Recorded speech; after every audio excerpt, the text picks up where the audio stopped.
Kumar Chaudhary Saraswati group of college के digital platform पर आप सभी का स्वागत करता हूं। आज का सब्जेक्ट हिस्ट्री है।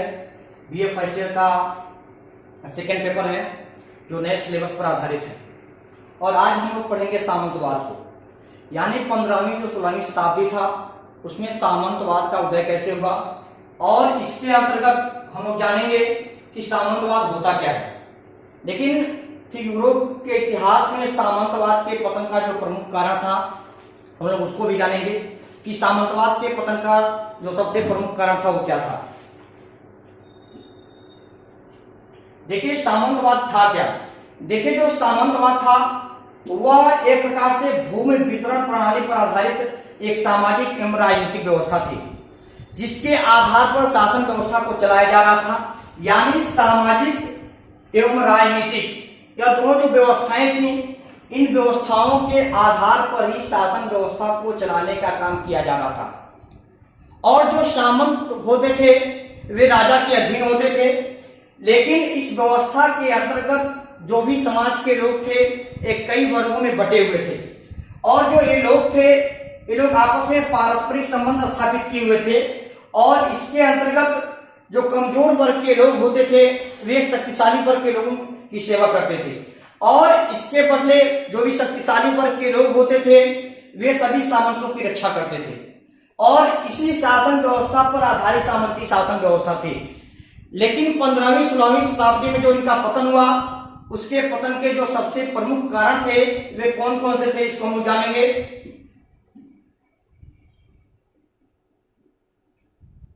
देखिए सामंतवाद के जो पतन के जो सबसे प्रमुख कारण था वह था पारस्परिक संघर्ष।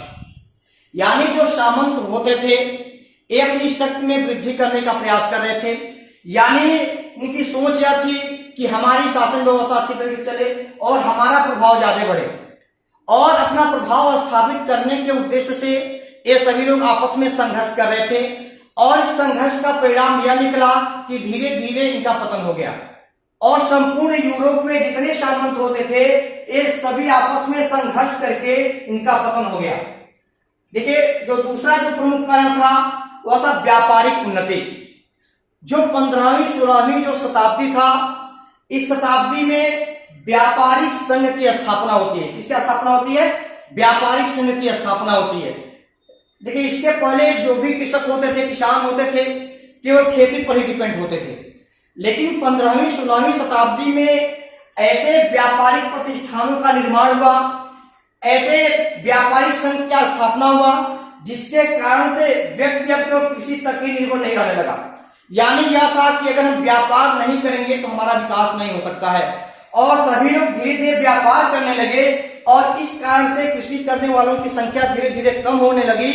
और जो भी सामंत होते थे जो उनको लगान मिलता था वे खेती से ही मिलता था, और धीरे धीरे उनको लगान मिलना बंद हो गया, और इस प्रकार से इनका पतन हो गया। अगला नंबर है नवीन नगरों का उदय। देखिए जो भी नवीन नगर थे, नवीन जो नगरों का उदय हुआ, इसका सबसे प्रमुख कारण था, क्योंकि नए नगरों के उदय का सबसे प्रमुख कारण यह था क्योंकि वहां से ही व्यापार दूसरे देशों के साथ किया जाने लगा। जो कार्य पहले कृषि के रूप में होता था वह कार्य अब नवीन नगरों के उदय के कारण से व्यापार के रूप में किया जाने लगा, और धीरे धीरे संपूर्ण यूरोप में ऐसे नए नए नगरों का उदय होने लगा, जिससे व्यापार को बढ़ावा मिलने लगा, और अधिक से अधिक लोग व्यापार करने लगे। और इस कारण से नवीन नगरों के उदय के कारण ही सामंतों का पतन हो गया। उसके बाद अगला नंबर है राज शक्ति में वृद्धि। देखिए जो सामंत होते थे इनकी अपनी सेनाएं होती थी, जबकि राजा की ये सभी लोग सहायता करते थे। यानी राजा की कोई अपनी सेनाएं नहीं होती थी, और युद्ध के समय सामंतों की सेना परिपूर्ण रूप से राजा डिपेंड रहता था। लेकिन 14वीं 15वीं 16वीं शताब्दी का युग है, जिस युग में जो सामंतों का प्रभाव इतना बढ़ गया था कि राजा को अब यह लगने लगा कि अगर हमको अपनी शक्ति में वृद्धि करना है तो इसके लिए हमको अपनी सेनाएं रखनी होगी। अगर हमारे पास सेनाएं होंगी तो फिर हम सामंतों की सेनाएं पर डिपेंड नहीं रहेंगे। और इस प्रकार से राजा ने भी अपने सैनिक शक्ति में वृद्धि किया, और वृद्धि करने का परिणाम यह निकला कि पूर्ण रूप से सामंतों का धीरे धीरे पतन होने लगा। यानी सामंतों का जो प्रभाव राजा के ऊपर था वह धीरे धीरे खत्म हो गया। अगला नंबर है राष्ट्रीयता की भावना का विकास। देखिए, जो राष्ट्रीयता की भावना का विकास था, यह विकास मध्यकाल में बहुत कम था, क्योंकि लोगों के मन में सामंतवाद के प्रति इतना डर व्याप्त हो गया था कि वे राजा को भी इसके लिए दोषी मानते थे।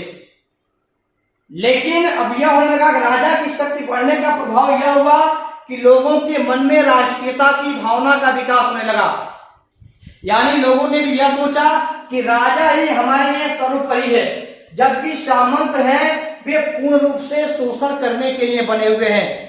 और इस प्रकार से राष्ट्रीयता की भावना का विकास धीरे धीरे यूरोप के संपूर्ण देशों में हो गया और इस प्रकार से यही सामंतों के पतन का सबसे प्रमुख कारण बना। अगला नंबर है आधुनिक हथियारों व बारूदों का प्रयोग। देखिए, जो 15वीं 16वीं शताब्दी है यानी मध्यकाल है, इस मध्यकाल में आधुनिक हथियारों व बारूदों का जो प्रयोग हुआ, यह प्रयोग ही सामंतों के पतन का कारण बना।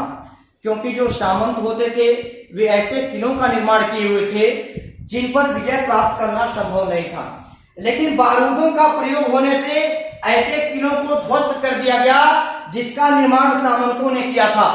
और इस प्रकार से सामंतों की जो शक्तिशाली सेनाएं थी वे सेनाएं धीरे धीरे समाप्त हो गईं और इस प्रकार से यह सामंतों के पतन का एक प्रमुख कारण सिद्ध हुआ। अगला नंबर है कृषकों का विद्रोह। देखिए, जो 14वीं शताब्दी था, इस 14वीं शताब्दी में यूरोप में करीब 10 से 15 हजार लोगों की ऐसे मौत हो गई, यानी भूख से हो गई। वे लगान देने में सक्षम नहीं थे, जबकि जो सामंत होते थे वे किसानों से जबरदस्ती कर वसूल करते थे, यानी सूखा पड़ने की स्थिति में भी वे लोग कर वसूल करते थे, जिसके कारण से कृषक उसको देने में असमर्थ हो गया।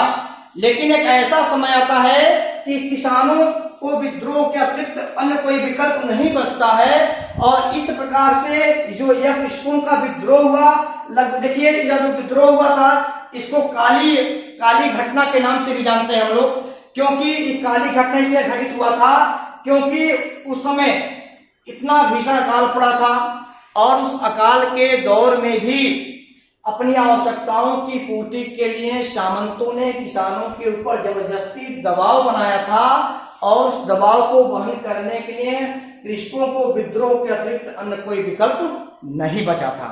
इस प्रकार से यह ऐसे प्रमुख कारण हैं जिनके कारण से सामंतवाद का पतन हुआ। नेक्स्ट टाइम नए वीडियो के साथ मुलाकात होगी। धन्यवाद।